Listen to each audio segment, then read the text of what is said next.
Bonjour à toutes et à tous et bienvenue dans votre émission Zone d'opinion, un programme qui met en exergue les différentes problématiques de la société camerounaise.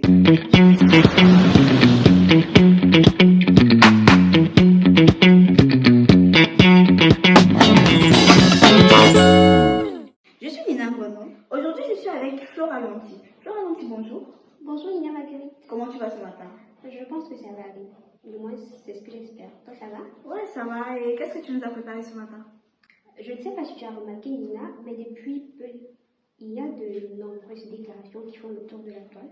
Ces déclarations-là qui vont remettre sur la table une question qu'on pensait déjà avoir résolue, pour du moins pour certains, l'appartenance tribale des personnes au Cameroun. D'où notre problématique de ce jour, qui est celle de savoir quelle est l'essence même du tribalisme au Cameroun. Aujourd'hui, j'aimerais que nous fassions le tour de la question du tribalisme. Est une question que nous pourrons résoudre définitivement, ou alors c'est un problème que nous allons encore porter avec nous durant toute une vie. Vous l'avez compris, aujourd'hui nous allons parler d'un problème assez particulier pour de nombreux Camerounais, celui de l'existence du tribalisme. Le tribalisme, c'est un sujet très complexe qui touche à la culture, à l'identité, aux relations sociales, à la politique, voire même à la religion. Moi, je n'ai jamais vécu particulièrement le tribalisme, je n'ai jamais été victime de ça. C'est quelque chose qui existe. C'est quelque chose voilà, qui est un problème actuellement pour le Cameroun. Et moi d'ailleurs, je pense que le tribalisme, c'est plus une question de politique. Voilà. Ah, si tu le dis, mais je pense que le tribalisme va plus loin que ça. Par exemple, si je suis du centre, je regarde une personne qui est de l'ouest, la personne n'a pas les mêmes traits de caractère que moi. Ça crée une certaine différenciation. Ça m'amène à me poser des questions. Et si, au hasard encore, je viens avoir un problème avec celui-là, c'est la base de tout en fait. Mais est-ce que la différence serait réellement un problème? Ce qui ne devrait pas. Normalement, oui, mais c'est un problème au Cameroun. Parce que, je dirais, chacun veut s'identifier à quelqu'un. Et quand tu vois quelqu'un qui est différent de toi, c'est un peu comme si cette personne n'était pas une personne normale en fait. C'est comme ça aussi. Tout va de la base en fait. Les préjugés existent depuis fort longtemps. C'est pas quelque chose qui date d'hier. C'est depuis toujours en fait qu'il existe des solidarités entre des associations, des tribus, des communautés et tout ce qui va dans ce sens-là. Ce qui ne plaît pas à tout le monde, d'où la question de tribalisme péjoratif qui intervient encore jusqu'à aujourd'hui. Qu'est-ce que tu en penses, Nina? Les problèmes qui existent aujourd'hui, on les a trouvés. Nous n'avons rien créé. Ça s'accentue peut-être, ça devient beaucoup plus viral à cause des réseaux sociaux, c'est beaucoup plus visible, mais ça a toujours existé, toujours. Donc le tribalisme n'est pas une affaire d'aujourd'hui, c'est quelque chose qui est né il y a longtemps. Si les aînés se mettent à se haïr, à se détester, à proliférer des messages de haine contre une certaine tribu, naturellement, ça va affecter la jeunesse qui va croire que c'est dans cette lancée qu'il faut aller. Certains parents vont même jusqu'à dire à leurs enfants, ces gens-là, toutes les personnes, des personnes maquillées. Il y a certains marchés aujourd'hui où tu arrives, tu rencontres une personne qui est en train de vendre par exemple ses tomates, simplement parce que cette personne reconnaît que tu viens de telle tribu, elle préfère laisser ses tomates pourries et ne peut faire le commerce aujourd'hui que les tomates. Ou alors, d'une manière ou d'une autre, cette personne va te parler avec une certaine désolée, malgré ce que tu l'as abordé avec toute la politesse du monde. Tu comprendras pourquoi, mais si tu creuses bien, tu vas savoir que c'est juste parce que tu n'es pas de sa tribu ou que tu appartiens à une tribu qu'elle est de toutes ses forces. Mais un jour, il va arriver où ce phénomène va véritablement détruire le peuple camerounais. Je l'ai dit, tu arrives dans un certain milieu et on te fait comprendre clairement que tu n'es pas la bienvenue. Ça existe. Parce qu'on ne peut pas avancer si nous sommes divisés. On ne peut pas avancer s'il y a des tensions, et surtout ce genre de tensions. Pour avancer, il faudrait que nous soyons tous unis. Les conflits sont là pour détruire, pas pour booster un certain développement. On ne verra jamais où il y a développement au milieu du feu. Jamais. Les brèches, on n'aura uniquement que descendre après un conflit. Donc, pour qu'il y ait développement au Cameroun, il faudrait déjà que l'on surpasse certaines problématiques. Et la question du tribalisme est une question centrale. Ça met à mal nos relations avec d'autres nations, ça met à mal toute l'attention que nous pourrions avoir ou toute l'aide que nous pourrions recevoir des pays extérieurs.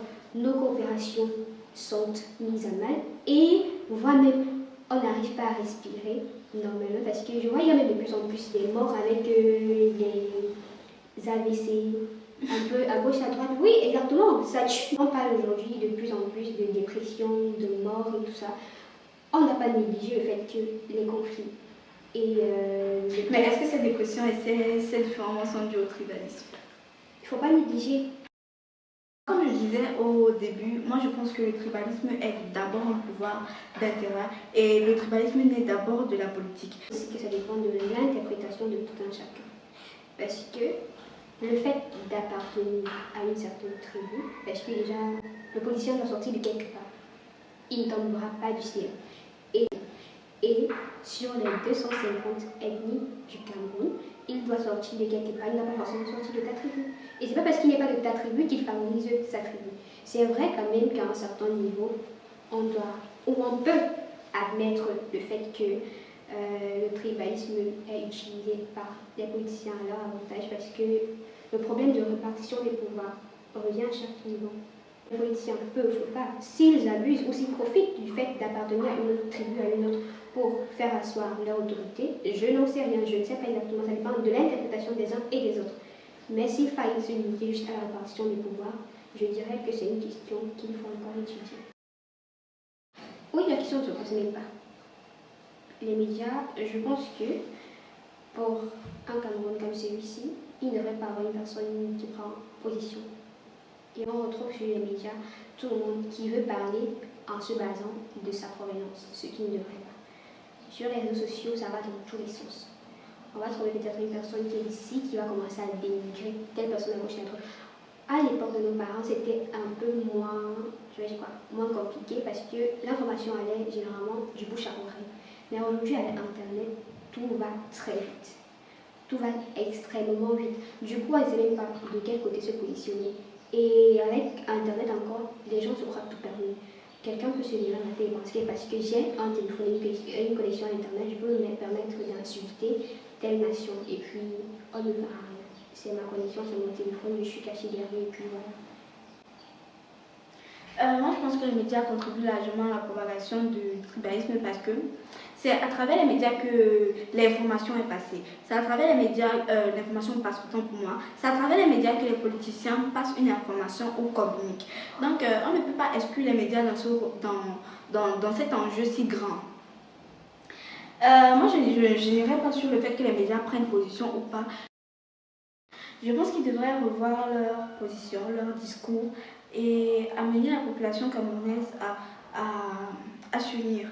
Qui change leur discours parce que tout part d'eux, tout part de ce qu'ils disent. Même peut-être ils ne savent pas qu'ils ont un aussi grand impact sur la population camerounaise, mais ce sont des leaders d'opinion, ce sont des personnes que beaucoup suivent. Beaucoup se réfèrent à eux. Oui, ce sont des modèles pour certains. Beaucoup se réfèrent à eux.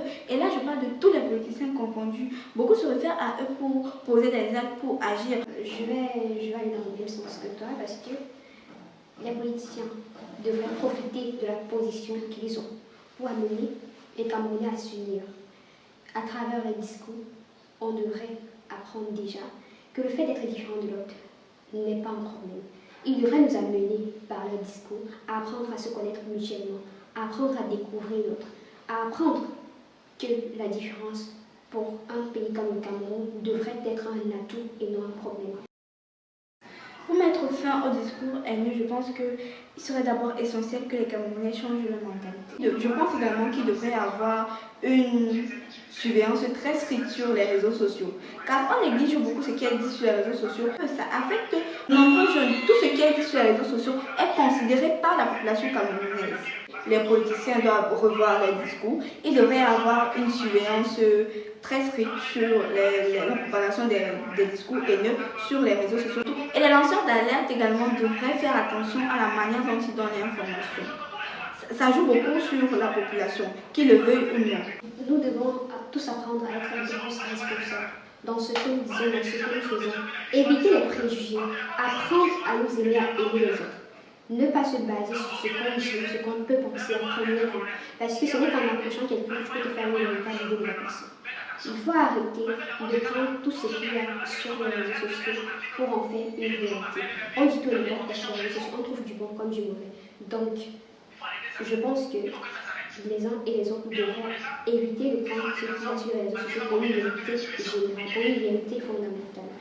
on voit de tout et on voit un peu de... Je vais dire quoi? On voit n'importe quoi sur les réseaux sociaux. Pour ce qui est des politiciens, les politiciens sont nos leaders. Ils doivent apprendre à agir tels que des leaders. C'est à eux de nous unir. C'est à eux d'implanter l'harmonie, la convivialité au sein de la population. Par ailleurs, comme je le disais, il faut également tenir compte de l'efficacité psychologique des uns et des autres. Donc, on peut mettre sur pied des programmes communs qui permettent aux uns et aux autres de se rencontrer et de surmonter les traumatismes psychologiques, des conflits qui naissent du tribalisme ensemble. Je pense qu'à partir de là, on peut penser ou espérer qu'un jour ou l'autre, nous pourrons surmonter le tribalisme péjoratif.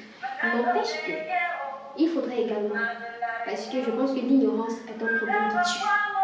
On doit, pour ce qui est des programmes scolaires, mettre des cours exclusivement dédiés à la connaissance de nos cultures. Cameroun uni, je veux un Cameroun prospère, je veux voir les Camerounais s'aimer tous autant qu'ils sont, je veux voir le Cameroun évoluer main dans la main parce que voilà, toutes ces divisions ne servent à rien. Je pense que pour demain, nous avons tous besoin que le Cameroun soit uni.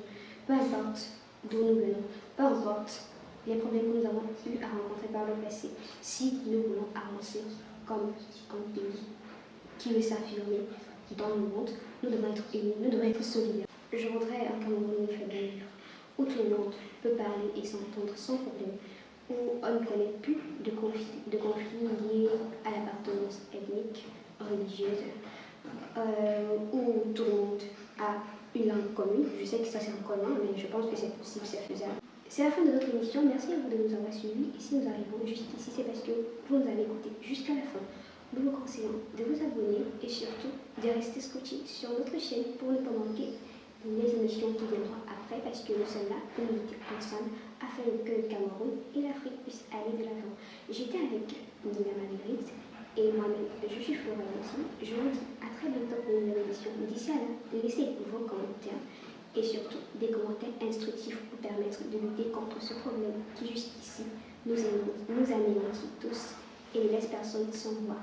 À très bientôt.